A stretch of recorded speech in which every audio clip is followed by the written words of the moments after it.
एक प्रसिद्ध राजा था जिसका नाम प्रजापति था। अपने नाम की ही तरह प्रजा सेवा ही उसका धर्म था। उनकी प्रजा भी उन्हें राजा राम की तरह ही पूजती थी। राजा प्रजापति सभी की निष्काम भाव से सहायता करते थे, फिर चाहे वो उनके राज्य की प्रजा हो या अन्य किसी राज्य की। उनकी ख्याति सर्वत्र थी। उनके दानी स्वभाव और व्यवहार के गुणगान उसके शत्रु राजा तक करते थे। उन राजाओं में एक राजा था हुकुम सिंह, जिसे राजा प्रजापति की इस ख्याति से ईर्ष्या थी। उस ईर्ष्या के कारण उसने राजा प्रजापति को हराने की एक रणनीति बनाई और कुछ समय बाद प्रजापति के राज्य पर हमला कर दिया। हुकुम सिंह ने छल कपट से युद्ध जीत लिया और इस कारण प्रजापति को जंगल में अपना बसेरा बनाना पड़ा।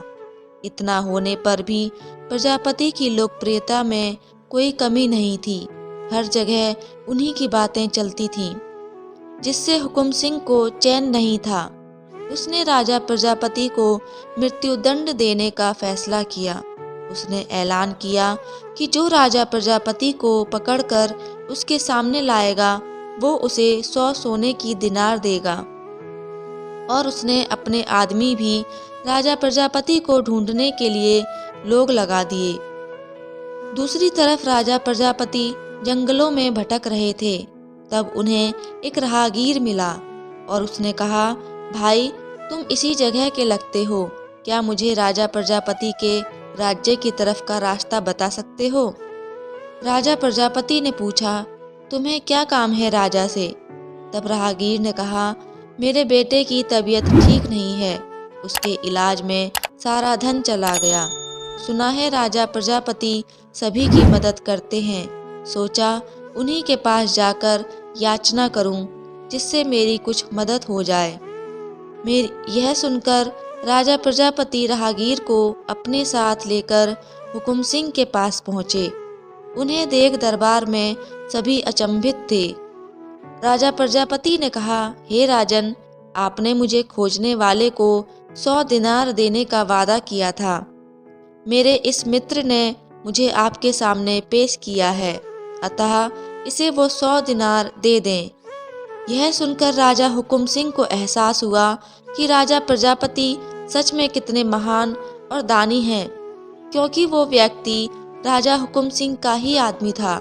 लेकिन फिर भी राजा प्रजापति ने यह बोला कि ये मेरे मित्र हैं, और इस वजह से हुकुम सिंह को अपनी गलती का एहसास हुआ। साथ ही हुकुम सिंह ने अपनी गलती का प्रायश्चित करने के लिए राजा प्रजापति को उनका राज्य लौटा दिया और सदा उनके दिखाए रास्ते पर चलने का फैसला किया। दोस्तों, इसी को कहते हैं कर भला तो हो भला। कहाँ एक तरफ हुकुम सिंह राजा प्रजापति को मारना चाहता था और अंत में राजा प्रजापति की करनी देख वो लज्जित हुआ और उन्हें उनका राज्य लौटा दिया और स्वयं को उनके जैसा बनाने में जुट गया। महान लोग सही कहते हैं, कर भला तो हो भला। प्रजापति की करनी का ही फल था जो वो हारने के बाद भी जीत गया।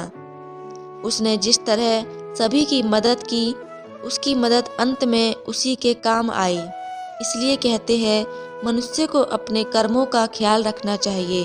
अगर आप अच्छा करोगे तो अच्छा ही मिलेगा। माना कि कष्ट होता है, लेकिन अंत सदैव अच्छा होता है। कर भला तो हो भला। यह कहानी आपको कैसी लगी कमेंट में ज़रूर बताइएगा, और ऐसी ही मुहावरों की कहानी अपने बच्चों को सुनाएं, जिससे उन्हें इन मुहावरों के अर्थ याद रहेंगे और उन्हें इन मुहावरों का सही अर्थ पता चलेगा और वे अपने जीवन में अच्छे मार्ग पर चलने योग्य होंगे। अंत में दोस्तों, अगर आपको ये चैनल नए हैं तो चैनल को सब्सक्राइब जरूर कीजिएगा। आपका एक सब्सक्राइब मेरे लिए मोटिवेशन का काम करता है। तो मिलते हैं अगली एक और अच्छी कहानी के साथ। तब तक के लिए आप सभी का धन्यवाद।